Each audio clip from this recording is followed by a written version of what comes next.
Greetings, YouTube.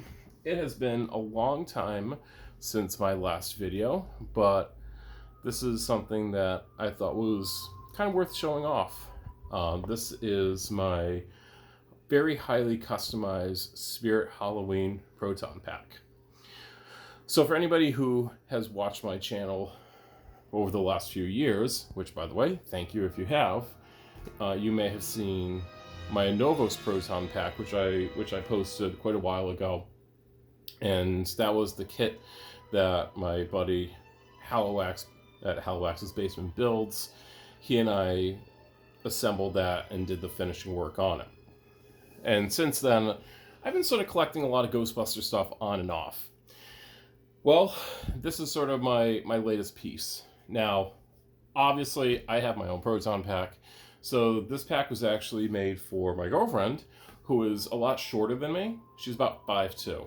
So, her trying to wear my full-size Proton Pack, it's a little bit on the ridiculous side. It's way too heavy for her. It's not really possible. And I had roped her into doing a couple of events with me.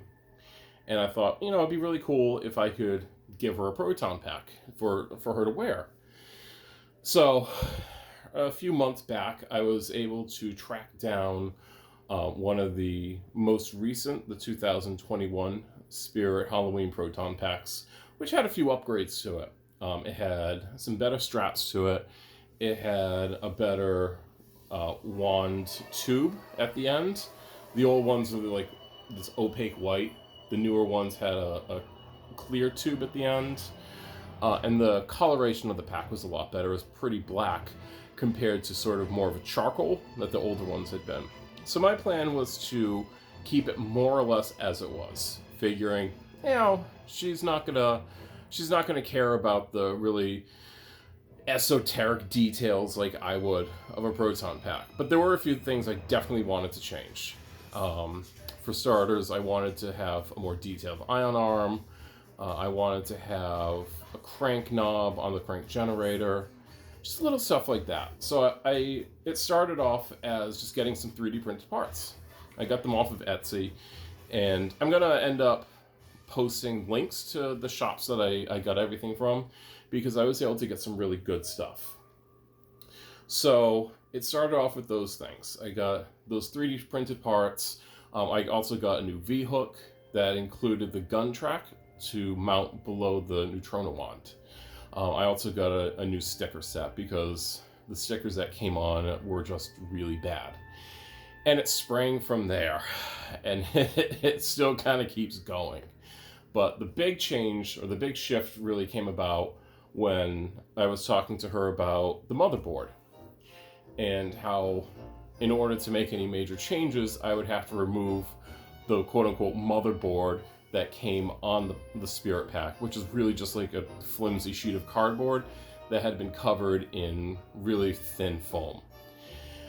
And she's like, well, yeah, why don't you replace that, and you can put the frame on it, because I'd also wanted to put an actual Alice frame. It's one of the newer ones, one of the Rothko frames, but I just like the way that it made it sit on her back compared to just like the flat Proton Pack. So that started me down a very dark path. So once I knew I was ripping out the original motherboard, then I decided, well, since I'm going that far, how about ripping out some of the fake me out hardware on there and upgrade it. So again, I went to Etsy and I found a really good Ghostbuster parts seller. I think it's GBHQ. Again, I'll put a link to his shop in the description. But the dude had everything, and he had things that were scaled properly for the Spirit Halloween Proton Pack, which just blew me away. The fact that I was able to get a ribbon cable and legless elbows, all kinds of things that were in the proper scale. So next, after that, I decided to upgrade the electronics, because anybody who has seen the Spirit Halloween Pack will know that the electronics in it are pretty sad. The 2021 edition has slightly better electronics in that the cyclotron lights rotate when you fire, but that's really about it. The cyclotron lights rotate, the power cell lights kind of like flicker, and there are some kind of silly lights in the wand. So I'm gonna show you guys just what I did to these electronics. I'm gonna fire it up.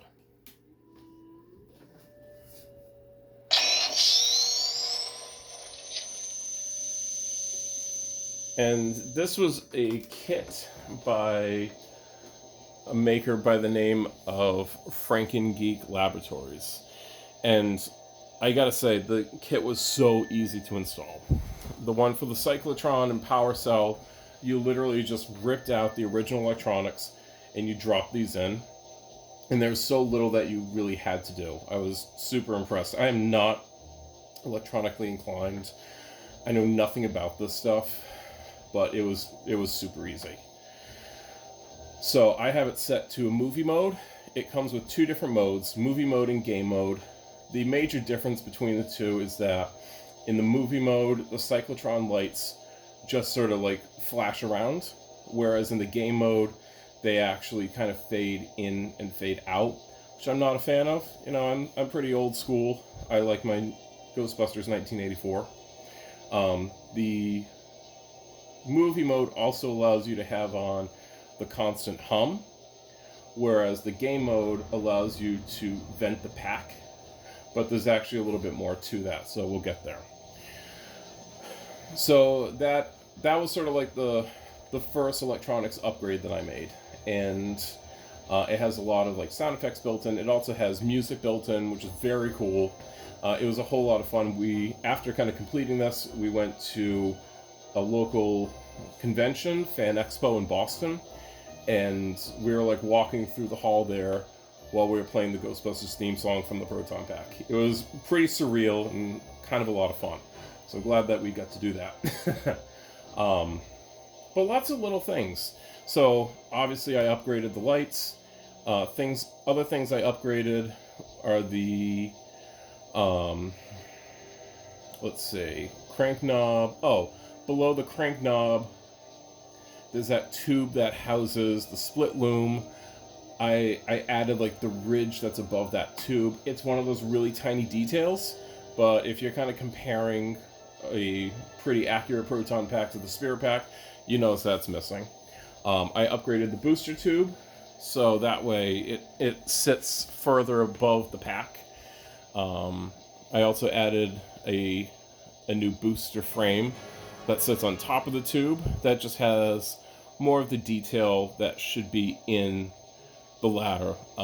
The original prop, the horizontal pieces were actually made from like foam, so it has that texture. And now I'm gonna bring y'all a little bit closer. You can see that it has that texture on there like it should. And it's a lot more detailed than what comes stock on the Sphere pack. And here's that ridge that I was talking about right above that housing. And just recently, I added this vacuum line that connects the split loom. And I also upgraded the split loom. The one that comes stock in the pack, it's really, really stiff and just, it's a little too small. So I had gotten this, I think this is 3/4 inch, and it fits perfectly both in this housing and in this vacuum line. All of the hoses and tubes were updated from that same Etsy seller. And then I also did a lot of work to the neutrino wands. Now, one of the big things was recently I upgraded the tube here so that it now also includes brass fittings here, Lakers fittings, scaled down, and also the correct ring at the end. The Spirit pack, it just has like these weird kind of black plastic pieces. It doesn't have this hook here. So this was another kit. This is a kit that I bought off of Etsy, and this is 3D printed, both these rings. And I added this glob of, welding bead over here, which is actually just some hot glue, but it works. And then underneath you can see where I added the gun track and also the V-hook. I know the V-hook is really big, but I think it's probably for some stability. And one of my favorite details on the Proton pack or on the wand, it's this little hook right here, which from what I understand was added so that way the actors had kind of a guide when they were trying to hang the wands back up. So when they put it down, they could kind of bump it up against the HGA over here, and it would help them guide it back into place. I also added the wires that are underneath.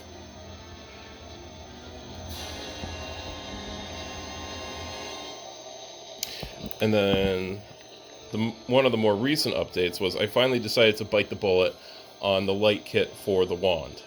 So that was a challenge just because the wand is so tiny. The rest of the pack is about 80% scale, while the wand is 60. So trying to cut out the holes for it, that was tough. But I really wanted to do it because I felt like I needed to complete it. So now everything is controlled from the wand. This switch here turns the music on, and then you change the track by holding your intensify.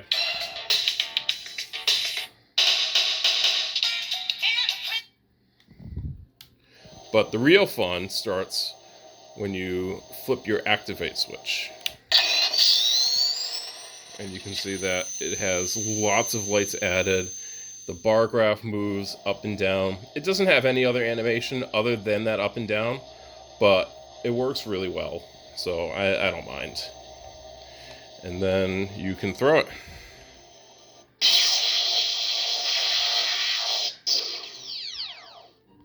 And this kit also upgrades the LED that is inside. So if you notice, when you first start throwing, it lights up sort of a greenish color. And then it switches to the blue and red. So if you turn off your activate button, it actually allows you to vent the pack just by holding intensify for a moment. So even though I have it set to the movie, I still kind of have the best of both worlds. So I'm pretty happy about that. I like that you can just hold it in and you have that continuous fire, but at least it gives you the option. I'm going to show you the back side. So you can see how I added that really modern Alice frame, but it sits so much better and it works really well and it's really comfortable to wear. And again, I like those really small details that make the packs look kind of junky and thrown together. So I did a lot of weathering on the motherboard. I also added, and this is a detail I don't often see, but this neoprene strip here that I cut out really roughly, because again, if you look at the screen used, they're really rough. And one of my favorite details about Ghostbusters and the Proton packs is that the actors had the packs all fitted to them, and in order to delineate whose pack was whose, there was a strip of tape inside that had the actor's name on it. And so anytime I do a pack, I always have that strip of tape. So that has my girlfriend's name, mine has my last name. So, and then another upgrade that I made was adding this second hose and also this chunkier piece that sticks out from the pack.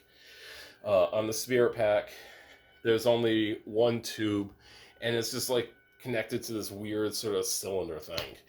Doesn't make much sense, but whatever. So I got the piece in, and I literally was just like cutting it off with these like plastic cutters that I have.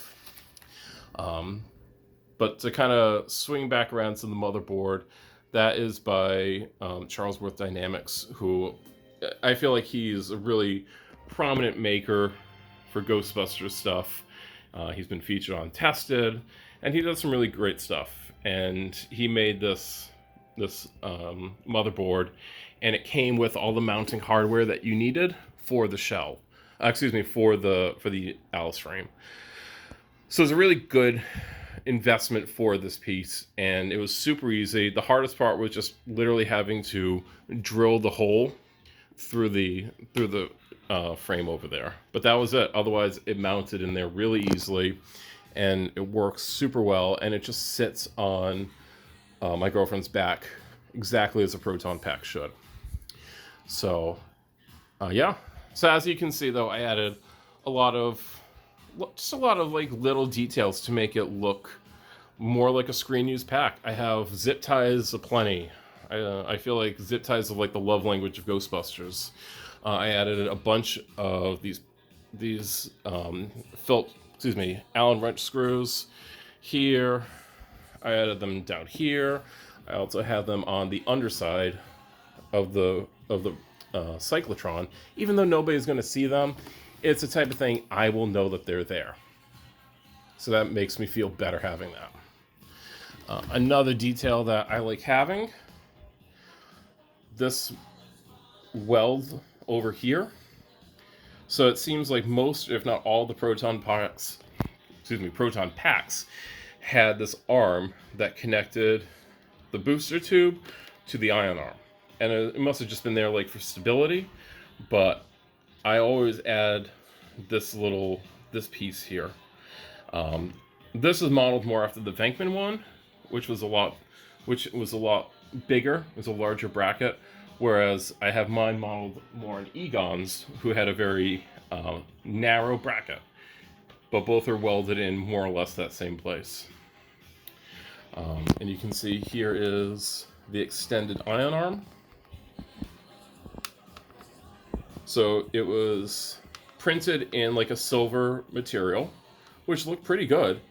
And then I just painted it over with some black acrylic paint and kind of scratched off at some of the areas to give it that really old weathered look. Then I do have some real hardware in there. The arm here, and also here. These were custom machined for the Spirit Pack. This is an actual clippered valve piece. And you'll see lots of little embellishments on there like that. So this is a metal, this is a metal piece, this is a metal piece, these are metal fittings in here, and I like just adding those metal parts. I think it sells it a lot better. I also added a lot of weld lines around it. So I added here on the ion arm and also on the neutrona wand right around the handle here. You can see this is another metal dial that I added from another Etsy seller. Yeah, and just the more things like that I can add, just the more believable I think it makes it. This was the stock bellow that came on it, but I painted it this kind of rose gold, and I added this washer at the end, and it makes it pretty believable. Looking at it, you know, I don't see too much difference between that and my own pack. In fact, if anything, it looks more accurate on this in my pack. And this actually has 2 separate sticker sets on it. And the first set that I got was pretty good, but there are some stickers on the second set that I wanted. Mostly because they had sort of a mylar metallic finish to them. But on the first set that I had, it came with these little stickers that went inside the end filter. And I love that detail, because when you look at the end filter on a real pack, it has this like wire mesh inside. Obviously, they're not going to have that on the Spirit Halloween pack, but the stickers that they include just sell it pretty well, and it looks good enough. You know, like most people kind of walking by it would just say, huh, yeah, that looks right. So yeah, so that is the completed Spirit Halloween Proton pack build that I did. Well, completed for now. Who knows? Oh, and one other thing, I also upgraded this split loom too for the same reason as this one. It was just too stiff, and when I was upgrading the electronics, it just made more sense to rip the whole thing out. But yeah, this is it. So I hope you guys enjoyed seeing it, and hopefully it inspires some people to do their own builds, especially now that these packs are becoming more readily available. If you have any questions, feel free to post in the comments. Otherwise, thanks for watching.